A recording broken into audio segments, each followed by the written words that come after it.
Live from the Washington, D.C. area, it's the Inside Scoop.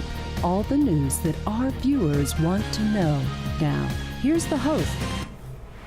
Good evening. Welcome to Inside Scoop, Virginia. I'm your host, Catherine Reed, and tonight we're going to be talking about foster care and helping people to better understand foster care. And joining me from the Fairfax County Office of Family Service, Department of Family Services, is Kamonya Omatete and Emma Marshall. Thank you ladies so much for joining us tonight. Thank you for having us. So I want to presume, as I often do when I start a show, that the people who are watching tonight really don't know anything about the subject. So I want to start at the very, very basic definitions of what this program is, who foster care youth, who they are, who foster parents are, and give people some idea of what you do for the county and just in general what foster care is in Virginia. Okay, so foster care is for children who have been abused or neglected in this county. Right now we have about 250 to 260 children in foster care. They come in at birth and we can take them into care up until they turn 18 years old, because at 18 they're considered a legal adult. Foster care is a short-term temporary placement. We want children to be able to achieve permanency, and permanency means return home to their birth parents or from their caregiver who they were removed from, or either go to relatives, give custody to relatives, or if they cannot return to their birth family at all, to be able to be adopted by a family. We want them to be connected legally and emotionally connected to a family. So foster care is is a temporary basis, in that we do not want children staying in foster care until they get to 18 years old.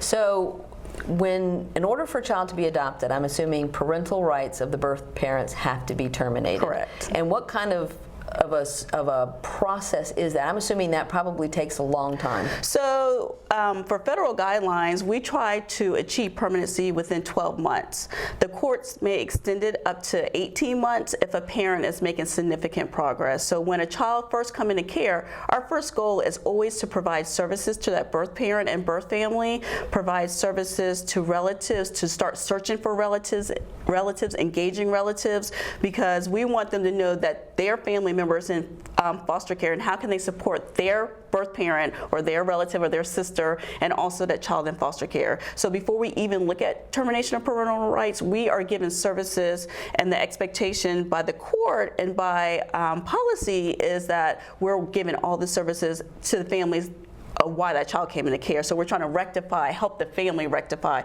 why that child came into care. So it's a very family-centered sort of thing. This Yes. is not simply about taking a child and removing them and trying to find a better situation, when in fact the better situation is try to keep them with their nuclear family if their parents are capable or relatives are capable. Absolutely. So we look at that people make mistakes, and people hopefully will change over time. So when I speak to different groups about foster care, I say I'm not the same person I was a year ago, and that when we're working with our families, we want to give them the opportunity to change. And so I changed a year ago from who I was.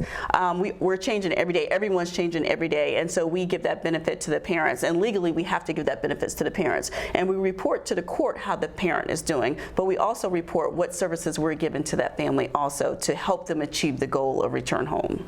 So what are some of the reasons, and I assume there's probably runs the gamut as to what happens. We were talking earlier about sometimes there's a crisis situation, like in the middle of the night, a child needs to be placed. Right.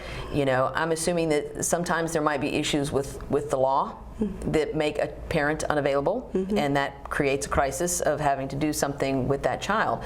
Are those kinds of things considered temporary? So yeah, so all of those things. So when we get a call, Child Protective Services get a call, usually it could be the parent maybe have alcohol and drug issues, they may have severe mental health issues. Usually those are in terms of neglect and not caring for the child, not making sure the child has food, or going to school, or leaving the child at home. We do have physical abuse, and we do have some sexual abuse cases that come into our care. And so again, we work with the family, we look for relatives relatives and engage the relatives because we want, if at all possible, our first priority is the safety of that child. So if at all possible, if we could have that child go back to their parents or relatives, and then again, if not, then we seek through the court system termination of parental rights, and then we move towards adoption. So I assume since we're talking about family-centered care that they were also talking about wraparound services, in that if the parent is seeking services from mental health agencies, or let's say they're incarcerated, or that you are working with these other agencies. And this is a big county. Absolutely. How complicated is that to keep that many moving pieces? So we have a collaboration with those. So our Community Services Board for the mental health piece and the alcohol and drug services piece. We have parenting programs within our own department and outside the department. If a parent is incarcerated at Fairfax County Jail or any local jails, we still provide services to them. So if that's a psychological, we'll have a psychologist go to the jail to provide that and work with the jail for the services they provide in jail. So we have a lot of collaborations with our other county agencies, but also other private agencies to provide services to those families. Oh, that's great. Well, I know you said there are about 250 kids in care, so that means there's a number of families, Emma, who are also, taking care of these kids. And I know this is one of the things that you do, is go out into the community and basically recruit foster families. Who are the people who step up to say, I will be a foster parent?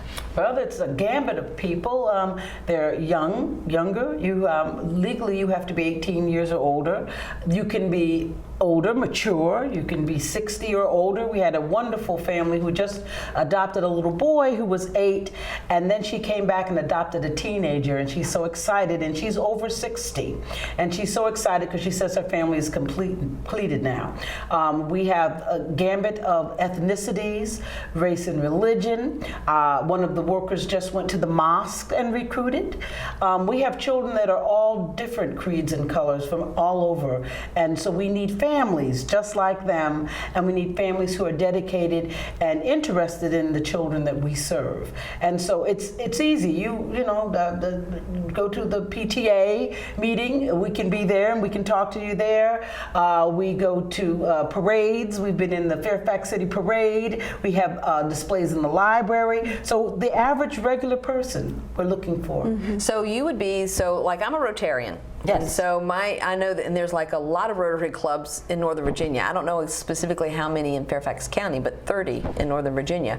So would you be the person that we would call on and say, come and talk to our club about what is required as far as putting in an application, training, I assume background checks and that sort of thing? Yes, I've talked to the Rotary Club. By the way, they meet at Brian's Grill. That's the Burke Club. That's the Burke Club. I'm in the Centerville Club. Okay, yes, the Burke Club. I've been there. Yes, the first thing we ask them to do is come for an information meeting at the Department of Family Services in the Government Center, and that's every second Monday, of every month. So every second Monday of every month at 7 p.m. we have an information meeting, and at that time we'll have a film, we'll talk about parenting, let people sort of mull it over. It's just a general information meeting. We have real life foster/adoptive parents who come and talk about their experience with the county and their experience working with young folks.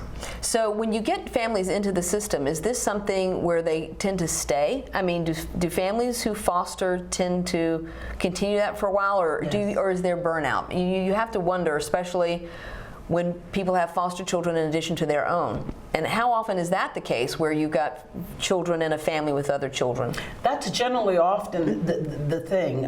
Families come and their kids are like teenagers and getting a little older, and they want younger kids. We have a lot of older children, meaning 12 and up, that we do need foster parenting for. But sometimes people take a break. Sometimes folks say, don't call me for a month or two. We do have wonderful supportive services for the families. We just had a wonderful Christmas party where the community, of course, came out and donated wonderful things. And it was a 3-ring circus with kids running, cupcakes falling from their lips. And we had a wonderful time. We try to do things supportive and they can give back to the families so that they don't have burnout. We have families who've been there a long length of time, 15, 20 years. We've had some families. And so the The only time, a lot of times where we lose them is they will foster and then they may adopt. And so then we lose them to adoption until that child may get a little older. We have some families coming back saying, my child is now 17, 18, I'm ready to come back in and do some fostering again. Well, that's fantastic. So you say you've got young people, and I know that probably some older siblings might be in a position. Absolutely, and I can talk about that. Yes. So we do have some older, younger siblings that, you know, they're of age, but they want their sibling to be part of their family. And so we have one now that has her 17-year-old sister in her home. And so we certified her as a foster parent, and she's taking care of her sibling, which is great.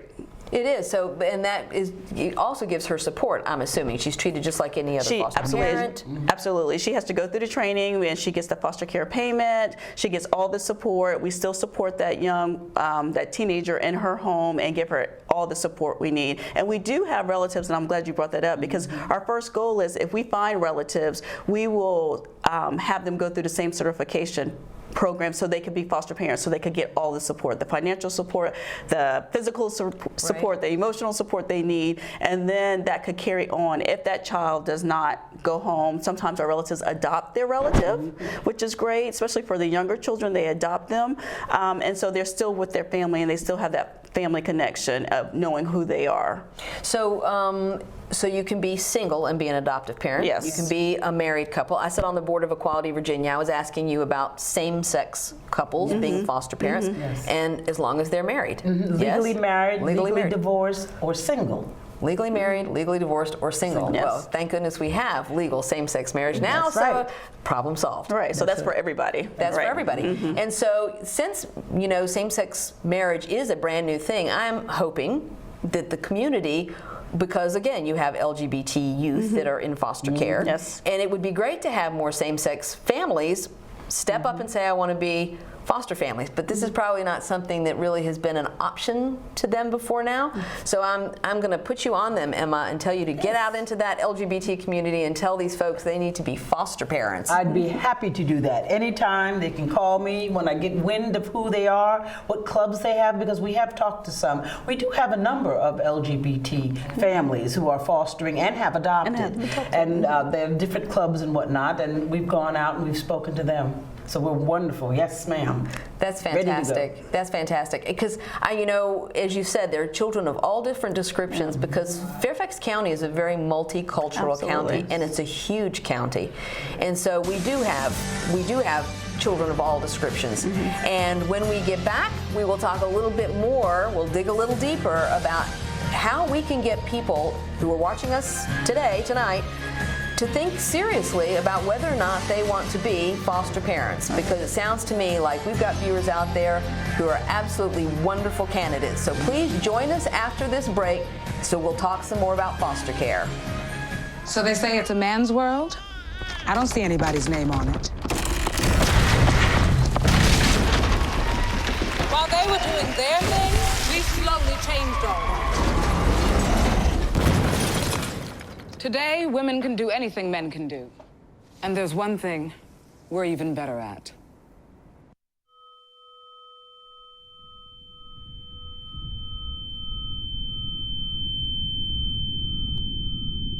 Open enrollment is back. Enroll Virginia wants you to get covered for 2016 and beyond. You have until January 31st to enroll in affordable health care. If you wish to have coverage by January 1st, you must enroll by December 15th. That's less than a month from now. Remember, the penalty for not having health insurance next year is a minimum of $695 per person. Don't think twice about it. To find an enrollment event near you or to get free help with the application, visit our webpage or give us a call. El periodo de inscripción ha comenzado. Enroll Virginia quiere que tú y tu familia tengan cobertura médica este próximo 2016. Tienes hasta el 31 de enero para inscribirte. Si deseas cobertura desde el 1 de enero, debes inscribirte antes del 15 de diciembre. Recuerda que si no tienes cobertura el próximo año, te multarán una suma mínima de $695 por cada adulto. No lo pienses más y visita nuestra página para más información o para ayuda con la solicitud. Hey, Hard, what's this? That's my resignation letter. You're resigning? Why? Because you're constantly ignoring me, you're half as active as you used to be, and you get stuff like this. You've been putting me under a lot of pressure lately. That's why I'm ready to quit. I forgot. I'll do better. Please, don't quit on me. Okay. But remember, it's not what you say, it's what you do. Listen to your heart. Don't let it quit on you. Let's go for a walk. Uncontrolled high blood pressure could lead to a stroke, heart attack, or death. Get yours to a healthy range before it's too late. We're back to the Inside Scoop. Here again, your hosts. Welcome back to Inside Scoop. I'm your host, Catherine Reed. Joining me tonight are Kamonya, Omatete, and Emma Marshall from the Fairfax County Department of Family Services. And we're talking about foster care tonight, and I really appreciate you ladies coming out and helping our viewers to understand who are the foster care youth, who are these families, and what it is this agency is trying to accomplish. So let's talk a little bit about when someone decides to be a foster parent. What happens, Emma? Well, they come to our orientation meeting, and from there we have a pamphlet that they sign up, and then we have someone that goes out and speaks to them more intimately about what the training will detail. And so they'll come to the house for a home visit. They'll talk a little more about the training, and then the parents decide what training they're going to go to. Our trainings are generally 27 hours, and they're not intense. They're pretty easy. They are configured different ways. Sometimes an all-day Saturday, or sometimes after work. They do feed them, and we do ask for both partners to come. So okay, that's great. Parents, we ask for both of them to come because we like to get a feel for how folks work with each other, and so everyone can hear the same thing. Right.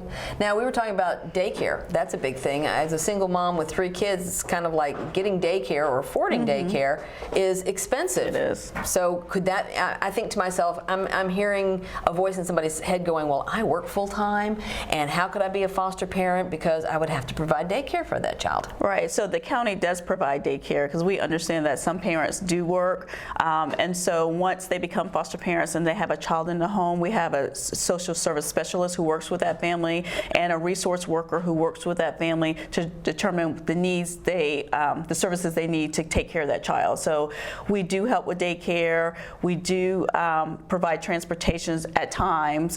We do help coordinate services for mental health treatment, alcohol and drug treatment if the teenager needs that, or any treatment for that child. So we work in conjunction with the foster parent. And what about switching schools? Because when you have a school-age child, that is a major consideration for kids because that's their peer group. That's their... How does that work? As a foster parent, I can see somebody going, well, I live over here and this child's coming from over there. How's that going to work to switch schools? Right. So many years ago, we used to switch schools for these children. We automatically took them from their base school and put them in the school where their foster parent lives. With Fostering Connection, we have to have a best interest determination meeting because we're already removing that child from their community, and removing them from their school could be traumatic as also, but if they have a connection there, we have a meeting with the school, the new school, the parent, the foster parents to determine if it's in the best interest for that child to change schools. And if it's not, and about 90% of the time is not their best interest, then we help provide transportation to either Fairfax County schools. If they're in the county, we'll help maybe reroute a bus or get them there, or we will help provide transportation to get them to school every day. Oh, that's fantastic. And I have another question because I work with all kinds of groups, including a group of Decoding Dyslexia moms who are interested in special needs kids. Their kids have IEPs. My son had an IEP. I can imagine that in foster care, I've heard some fairly significant statistics about the number of foster care kids who have special needs or need support. Right. And so have an IEP. How does that work technically when you've got a child who has special needs? So if a child comes in with an IEP, that IEP is still good, even if they stay in their base school or move to a different school. If they need to update it or change it, we get the birth parent involved because they still have educational rights, and they usually become involved and sign off on the IEP. They will still attend the IEP meetings and still have some connection with the school and their child regarding that. If we can't find the birth parent or they're just not contacting us, then we would get a surrogate, and that's usually the foster parents who would become the surrogate to sign off on the IEP. So we make sure that their educational needs are still met in their school. So Emma, in recruiting parents, do you have foster parents who have children who currently have special challenges? Is that a sector of parents that potentially we need to look for? Yes, we need to look for parents that can do special needs. It's nice to go to the hospitals and talk to nurses, go to some of the special needs schools and talk to some of those parents. But we do need parents, and we need parents all over the county, from Reston down to Route 1, Falls Church, Annandale, Centerville. We need parents all over so we can best match and keep children near their school systems.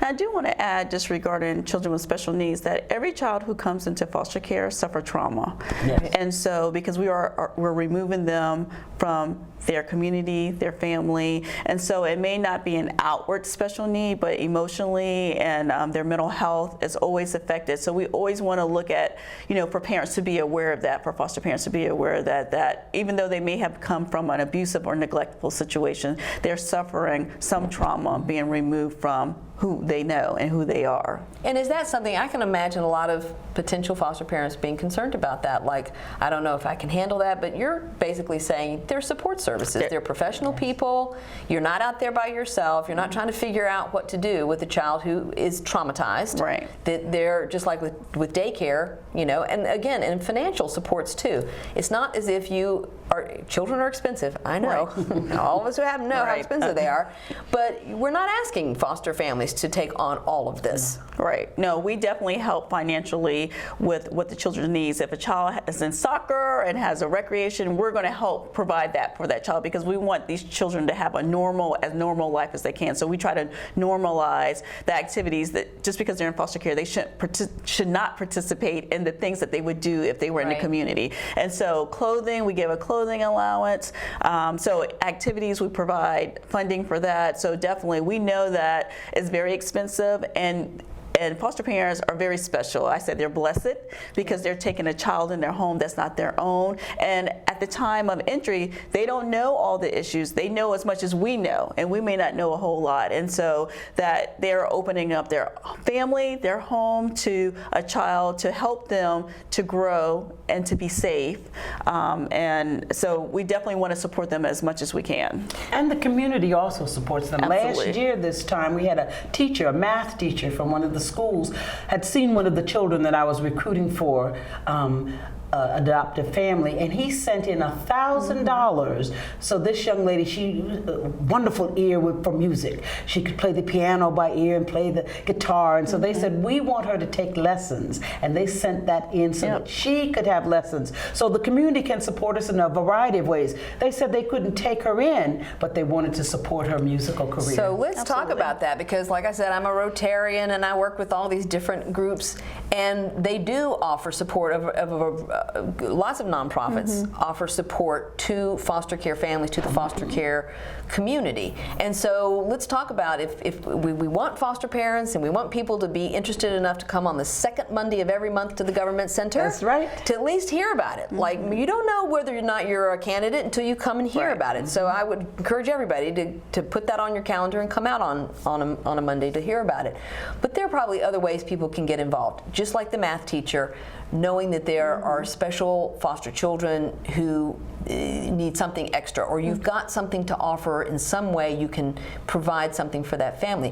What are some of the organizations that you work with off the top of your head? Well, St. Mary's Catholic Church, we've been working with them for at least 20 years. Wow. And they've been supportive of Easter baskets, Valentine's Day cards, gifts for all of the children. And at one time we had up to 700 children in care, and they gave a gift, or more than one, for our children. I work with a wonderful organization that came and did face painting and crafts this party on Saturday, Touching Heart. Wonderful, and they have children doing it. They have fashion shows, they had crocheting parties, and they raise funds for our kids, because we just don't need stuff during Christmas. It's year round. Right. A child will need something special, or some clothes, or whatever it is, and they're right there. Kids that come into care, they gave me gift cards for pajamas and personal care items. We had a wonderful organization that gave us backpacks with all kinds of personal care items in it.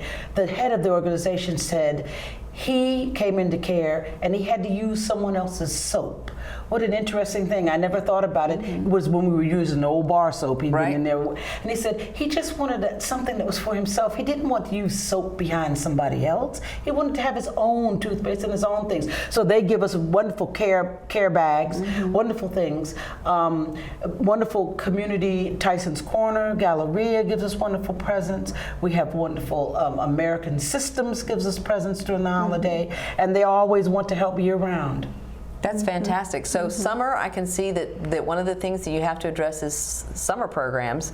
Again, for parents who work, they're not in school. So are there different kinds of programs? I know the Rec Pack programs. Right, and then SAC, summer programs. So we definitely help provide, especially if you need daycare during the summer, just like your kids did and my kids do. They can't be home alone, so we do provide services for the summer, and we pay for those services for the summer. And tell them about the respite.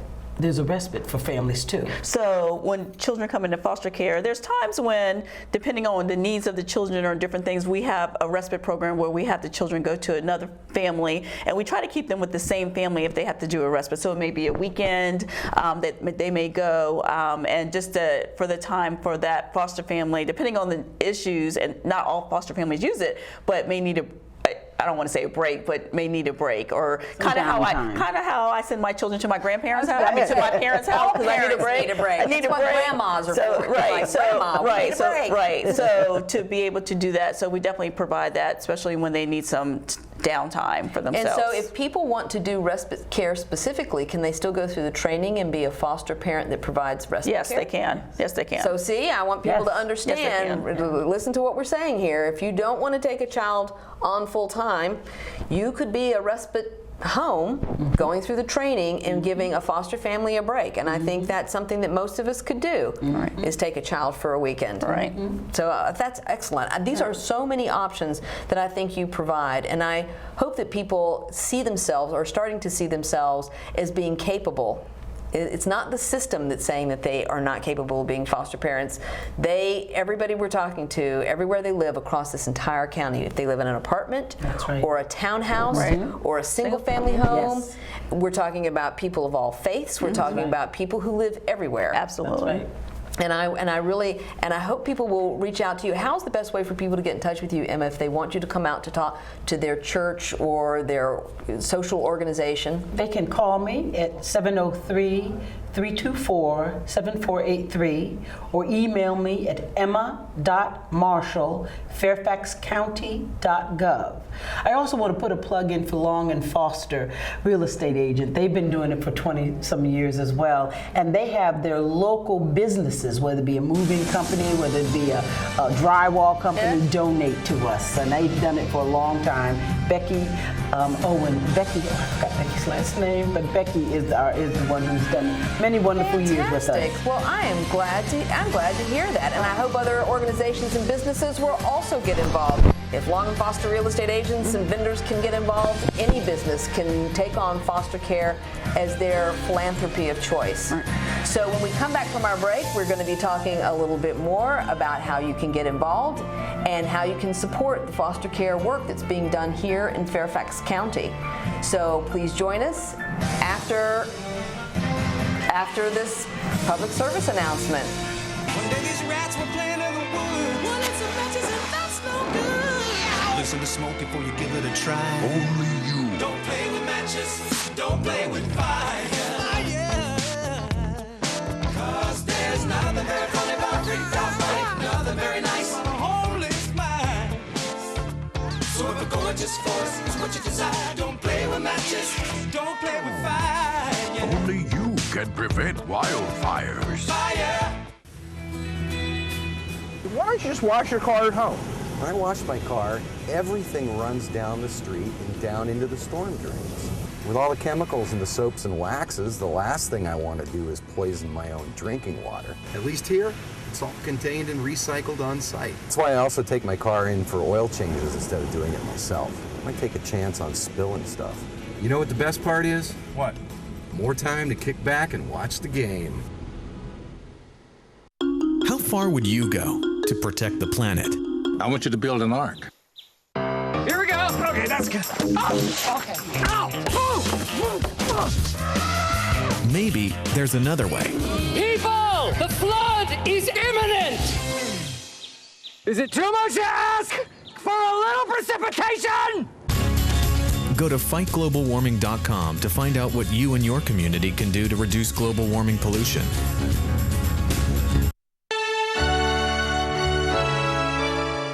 Somewhere around the world, there are men and women of the armed forces risking their lives, helping rebuild communities after natural disasters, collecting toys for needy children, tutoring kids in school. These are your sons and daughters who work to keep us safe, secure, and free. Dedicated men and women who put their country first.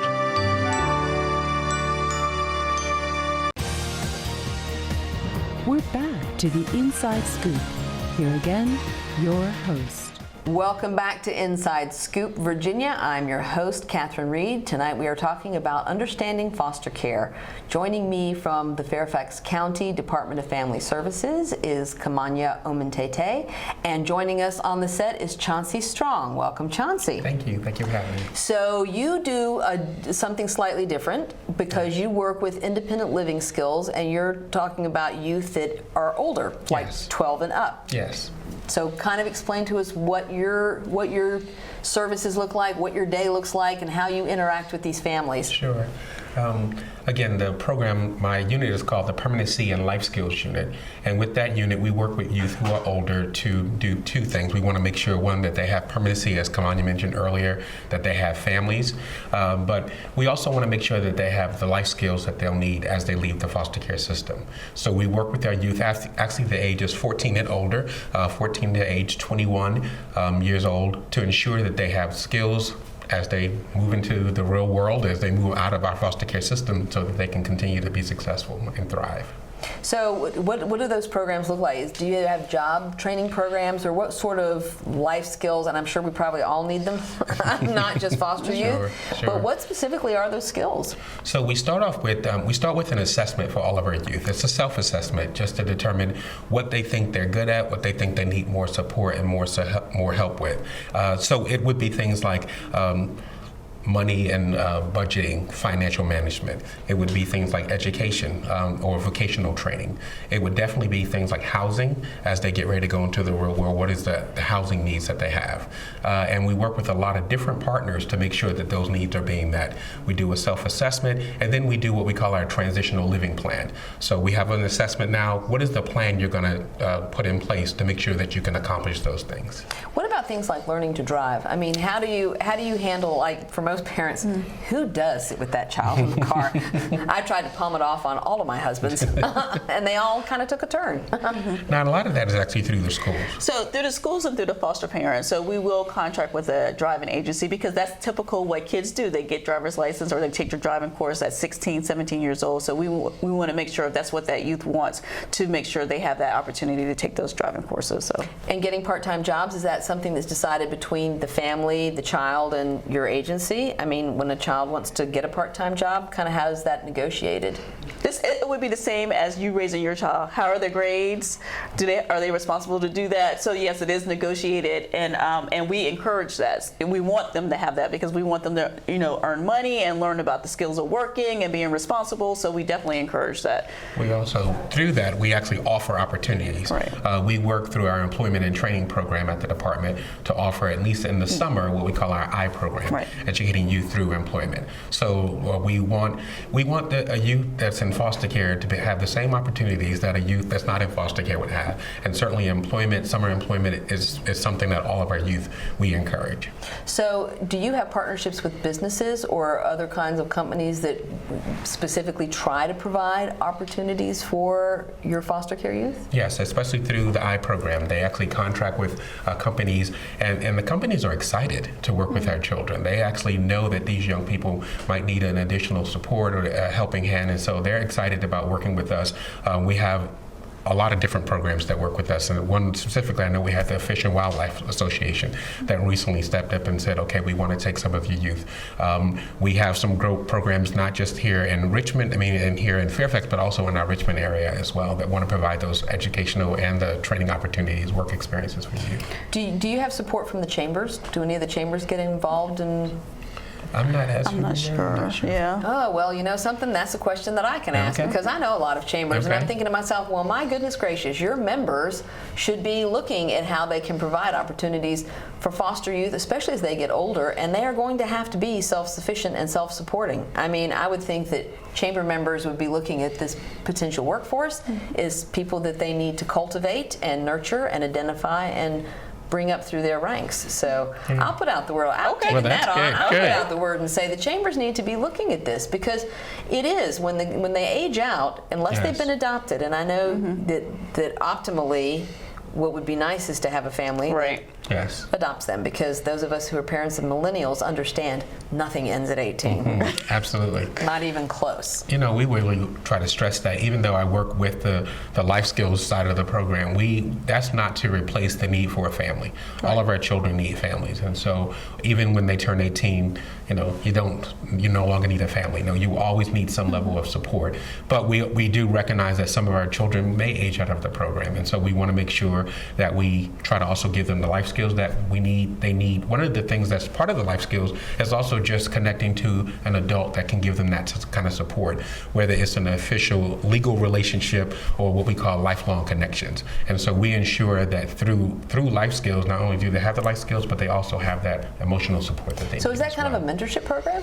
We actually do offer a mentorship program, actually several mentorship programs, specifically one in my unit, what we call our youth advocate programs. And so it's for adults who used to be in foster care who come back now to provide a mentoring opportunity. We also have two other programs in the county as well that specifically work with youth in foster care or youth that are at risk of coming into foster care. See, I think that's great, and I see that as another whole opportunity to reach out to people who enjoy mentoring young people, to say this is another way you can support foster care youth in this county. And what would that process look like if somebody wanted to do that? So you, Go ahead. So I'll start with, specifically with the program that I'm involved with is the Youth Advocate Program. You actually have to have been in foster care, so that's one of their criteria. And then you have to have the time to have to go through background checks, similar to being a foster parent. We want to make sure that all of our children are safe when they're with an adult, and just have a heart to want to do that work. And so then we do orientation, we have a training. Actually right now they're in the middle of the Christmas party celebrating with the young people that they're working with. So it's opportunities that way. And then other programs as well. Think about Fairfax Families for Kids. Go ahead. That actually offer an opportunity to mentor as well. Again, it's an application process. I think we have our number on the screen here showing that you can then just call and say you want to be a part of that program, and then we can get you connected. Application process, again, the background checks, and really just have a heart to want to help children. And I want to add, Chauncey's unit also helps our older youth locate families. So sometimes these kids have been in foster care for a long time, and so they help reconnect with their families, because sometimes a relative may not have been able to take the child at that time. And so we have found family members who are willing to take these older youth. And so we have one child that is placed in another state with a family member, because at that time, 3 or 4 years ago, they were not in a position to take that child, but now they're in a different position and see that the parents were not really being, totally honest, and really have stepped in to help this youth for permanency, and are currently on their way to adoption. So. And there's no age limit, because I have another friend who works in D.C., Susan Punnett, who works in the D.C. world to get older youth adopted. Absolutely. And you can be 21, you can be 31. Absolutely. You can be adopted at any age. Right. And I think people don't understand, as you pointed out, and this is the time of the year at Christmas time and at Hanukkah and during the holidays where people are with their families. Absolutely. And you never outgrow the need to belong. Right. And so our adoption unit, our supervisor, has been great, because we do not give up on children who are available for adoption, no matter what the age. So we've had several 16-year-old and 17-and-a-half-year-olds adopted. One of our social service specialists actually was recognized nationally through the Department of Health and Human Services for her work in getting older youth adopted last year for 2013. 2014. So she was 1 out of 13 people in the country recognized for her work for adoption. Yes. And as you mentioned, adult adoption, we've had several adult adoptions. And we've had adult adoptions also. So people, young people after the age of 18, some of them as old as 20, 23, I think was our oldest that we've had as well. So you're never too old for a family. Right.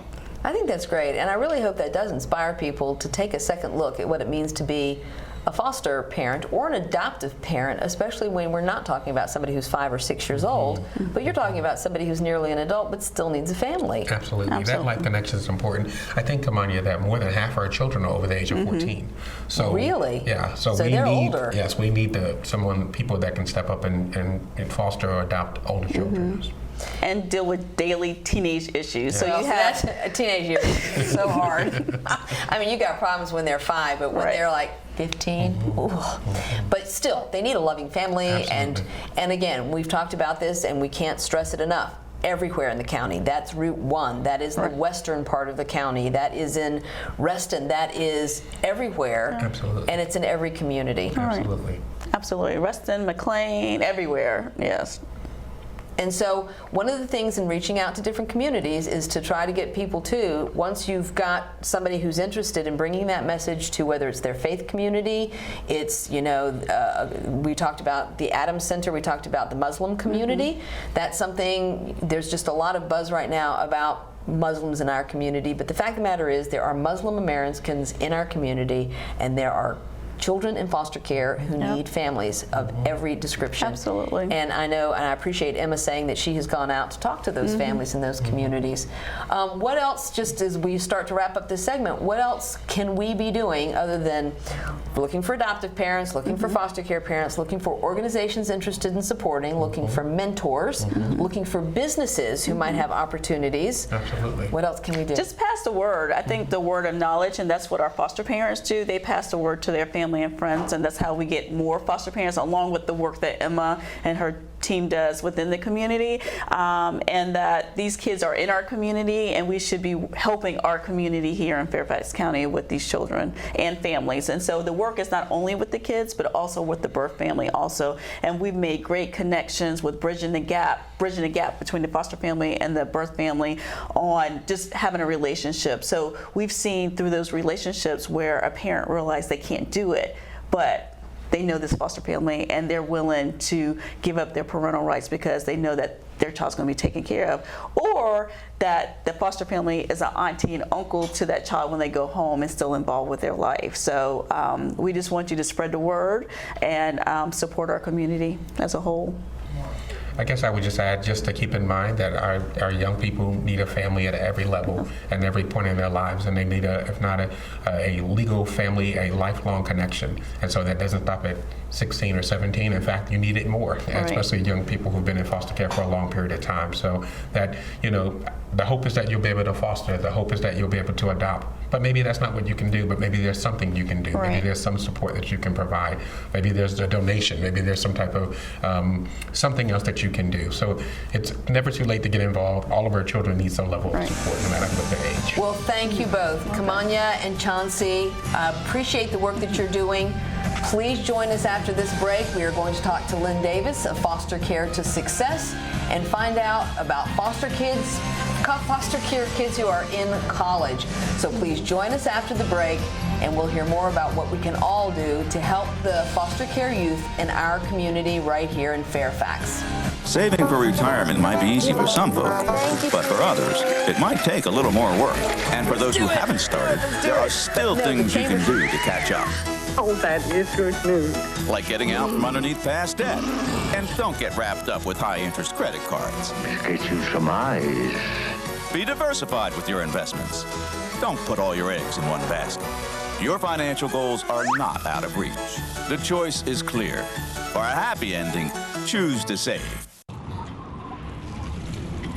Everyone with alcohol and drug addiction is in the same boat.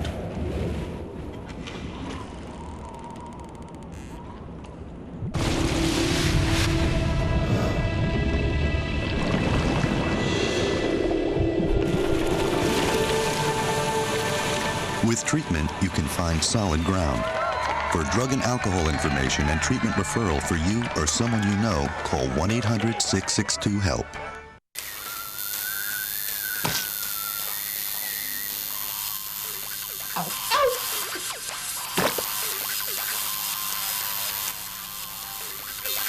Dude, are you sure you want this tattoo? Because just do it.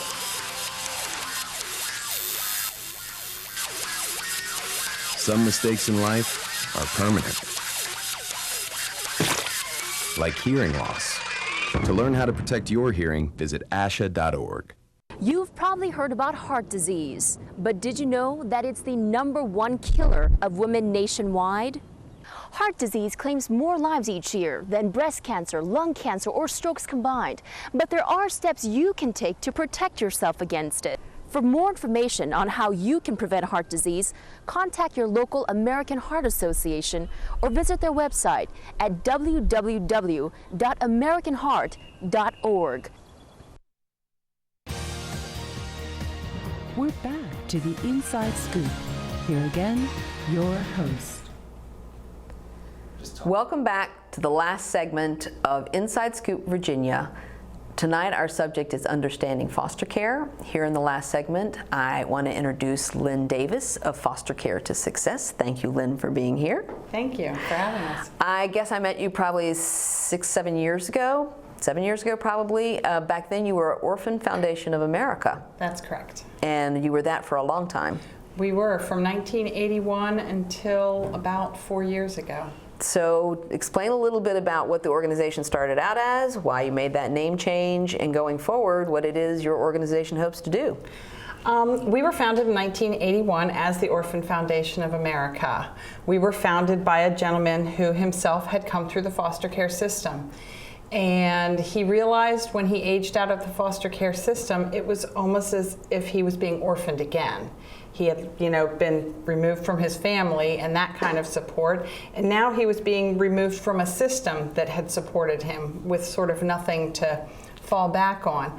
So after he got himself through school and educated, he started this little foundation and really sought to help a number of students where he could. And it just sort of grew from there. So we kept the name Orphan Foundation of America for years. Our mission is to assist youth aging out of the foster care system nationally so that they can go on to any kind of post-secondary education of their choice. It could be a 2-year college, it could be a 4-year college, or it could be trade school. Really, it's what they want to do. It's not for us to dictate what they want to do. It's what they want to do. And so we assist them with that education through some financial assistance. Our goal is never to pay for their entire education. We're assisting with it. They will get other scholarships and grants potentially. They may take out a few loans of their own. But like our own children, you wouldn't just send them to college and cross your fingers and hope it worked. You would call them, you would send them care packages. So 3 times a year, we're sending 2,500 care packages out across the entire United States because we have students in all 50 states. How many students are you, because I remember doing the care packages, and now you put out the call for volunteers, it goes amazingly fast. I know that when you have a warehouse full of people and you're doing the assembly line, but there were like thousands, it seemed to me, of those boxes going out. About 2,500 at a pop. So 3 times a year. We will do one in the fall. We will do one, our next one coming up will be a Valentine's themed one. We'll assemble that in the end of January. We've been very fortunate with our volunteers that, they call me now and say, when's the next one? And you've got a relationship with the people who do the red scarves too, right? Yes, we do. We have amazing knitters, crocheters, and even a few weavers who will send in handmade red scarves. And we will get enough to send out 2,500 care packages. Actually, our office right now is full of red scarves. Yes, yes. And so we're very fortunate, to get that assistance too. But so we're really trying to make it so that our youth have the same college experience as their peers. They're getting care packages. They're working with someone from our organization who acts as a mentor to them, a coordinator. kind of holds them accountable. We'll say, well, gosh, why did you get a D in that class? You know, what? Well, you know, it was at 8 o'clock. Well, let's talk about your schedule for next semester. Maybe 8 o'clock classes aren't good for you. Maybe they're not the for same you. conversation I have with my own son. You know, that's just not feasible. And, you know, then we, you know, applaud their successes, and you know, we pass cards around the office and people sign them, and we send little things to the students to make them know we're thinking about them. So you also have mentors. So how many mentors do you have, and how do you pair your students up with them? I think approximately now, and again, I don't deal too heavily in the mentor program. I want to say there's probably in excess of about 350 mentors, and each mentor will work with anywhere from 1 to 5 youth. And it's all done virtually. It's not a traditional face-to-face exchange. They can be going through Facebook, Skype, Twitter, Instagram, calling on the phone, whatever works for that relationship. And it can be as simple as, you know, 1 phone call a week to, you know, a daily text saying, hey, good luck today in your math test, etc. How do you recruit those mentors? Where do you find these folks? And if somebody watching or listening today who's like, mentoring virtually, I could do that. What would they need to do? They would go to our website, which is fc2success.org, and they could look under the tab of how you can help, and there's a whole section on coaching and mentoring. We have a handbook that we've created that really talks about the youth in our programs, and you know, some of the difficulties they've had, so that our coaches understand what they're getting into sometimes, and that, you know, while on the surface they're in college and they've got a 3.2 GPA, but just scratch that surface a little bit, and underneath is this child who, you know, has been hurt. And so, you know, we have many video presentations that they look at and things, but really what we tell our coaches is, you may be a lawyer in real life, but when you're a coach, you're just a caring, concerned adult. You are not giving any legal advice. You're not giving medical advice. Or career advice. Well, there might be some career advice. I give them that. Anyway. Exactly. That's your job. And so really just having somebody else that they can connect with. An adult. You know, so let's talk about the summer program. When I first met you, I was brought in to talk about social media, because back in the day, they were experimenting with social media, and we were all concerned about how young people were using it and whether or not this would be detrimental to their future job prospects, because they didn't really understand the power of what they were putting online. So that's how I got involved, and of course I've connected with some wonderful young people that are still friends to this day and who are doing amazing things. Let's talk about the fellowship program, because now it's a fellowship instead of an internship, and what you hope to achieve with that. You know, our fellows act as sort of a voice for their, you know, for every 1 fellow we have, there are, you know, 500 other students behind them that aren't part of the fellowship, but it gives a voice to this peer group. And it allows them to also learn to speak to younger youth in foster care. I can say the same message that they can say, but they're more credible. They've walked in their shoes. They've come through a system that's been sometimes really difficult. And so their messages they resonate more with our youth. So we do a lot of teaching them how to speak to large groups of foster youth.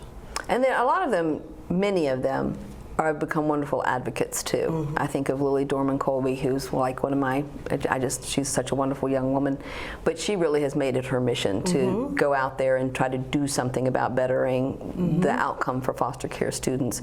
You know, I've seen them go to graduate school, I've seen them start their own businesses like Amanda, I've seen them have children of their own like Sarah, you know, and it's wonderful to have this relationship. I love my relationships with these young people and watching them as they move forward in their lives, achieving the things that we hope for all of our children to be able to achieve. And I think it's so critical because you're doing work after young people age out of foster care. There just really isn't a whole lot for them without a family.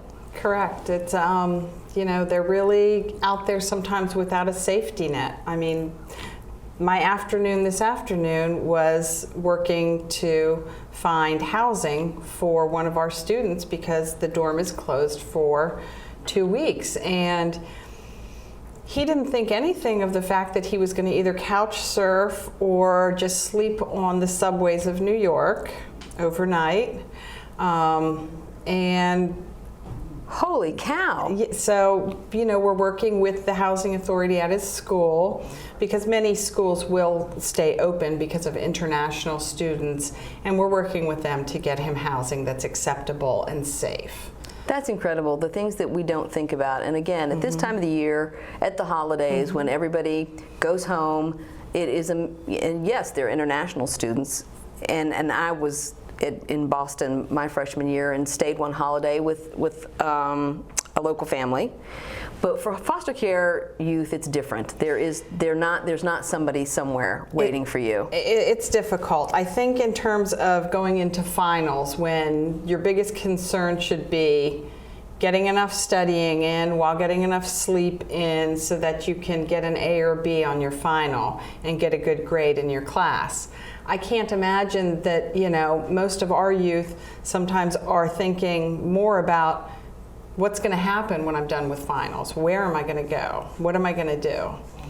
Well, and that's a critical need, and I hope that as people are listening to this show, they're understanding there are so many ways that people can step up to be a mentor, to provide housing over a holiday break, to do something that supports thousands. In your program alone, you're talking about 2,500 students across the country who need some kind of support. Yes. And they can find that information on your website? Yes, our website is www.fc2success.org, and they can see all the different programs that we offer to the youth across the country. And corporate sponsors, I'm assuming that you're always looking for corporate sponsorships and partnerships? We always are. We have some amazing corporate sponsorships that we're so fortunate to have. We have, you know, a law firm, Reed Smith.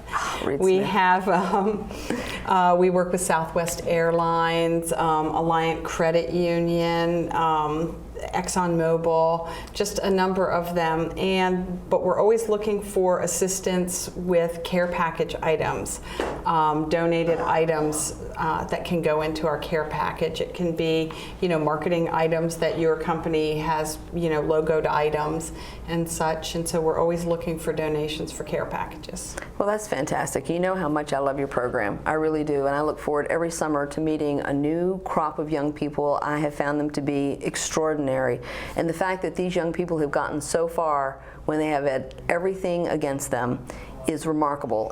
But they are a tiny, tiny percentage. So thank you so much for joining us, Lynn. Thank you. I hope this has been invaluable to everyone who's watched this evening. I hope you know a little bit more about the families who provide foster care, the kids that are in foster care, and think about what you can do. Drew graduated on Friday.